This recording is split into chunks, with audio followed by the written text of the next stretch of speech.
Salve Roma, salve Maria, viva Cristo Rei!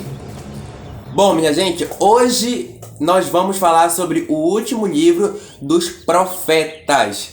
No próximos vídeos nós vamos iniciar sobre os profetas menores, que são livros curtos, né, que vocês vão entender, porque no próximo vídeo eu vou dar introdução sobre o que é os profetas menores, que são já ali um pouco perto, assim, séculos próximos de Cristo nascer.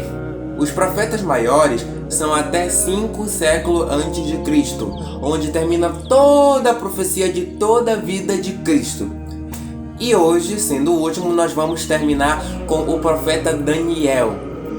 O profeta Daniel, que o nome quer dizer Deus é meu juiz, é o principal personagem do livro. Os capítulos de 1 a 6 formam um núcleo histórico e contam a história do profeta.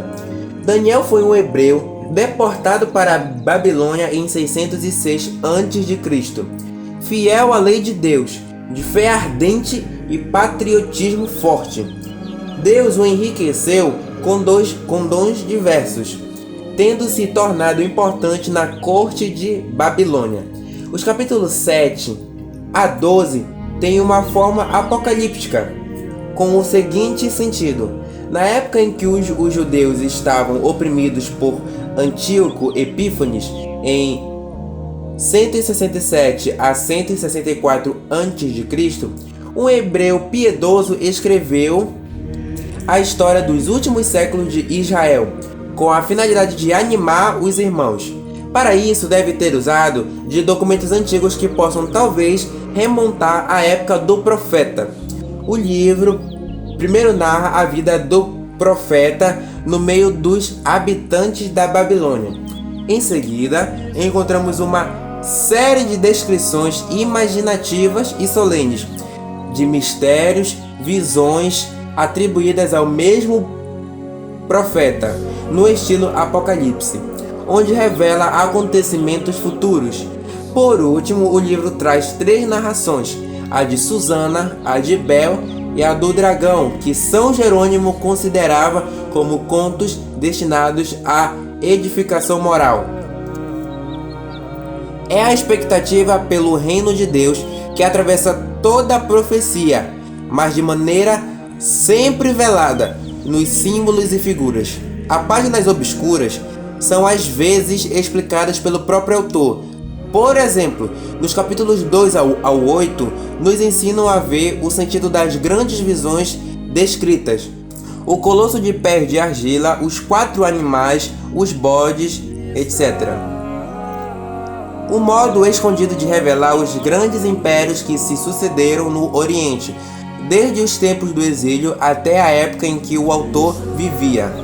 Mostra ao autor que depois desses reinos, especialmente o de Antíoco Epífanes, 176 a 163, que escravizava os judeus na Palestina, viria um reino que jamais será destruído, no capítulo 2, versículo 44. O profeta lança as suas perspectivas na vida eterna, revelando a preparação do reino de Deus pela restauração religiosa de Israel, bem como a sua consumação no fim dos tempos. Isto não é feito de maneira cronológica. À primeira vista, pode-se confundir a perseguição de Antíoco Epífanes com aquela que a igreja espera para o fim dos tempos. O leitor fica na incerteza quanto ao tempo. Este reino, anunciado pelos profetas, é o que será realizado por Jesus Cristo. Ezequiel deixou subentendido a segunda vinda do Messias no final dos tempos, exatamente como a igreja o afirma. Jesus citou expressamente uma passagem de Daniel 9, versículo 27, no discurso sobre a destruição de Jerusalém e o fim do mundo, em Mateus 24, versículo 15. A profecia de Daniel continua, portanto, com toda a sua atualidade, isto é, devemos contar com toda espécie de provações e no meio delas devemos ter uma confiança absoluta na vinda do Senhor.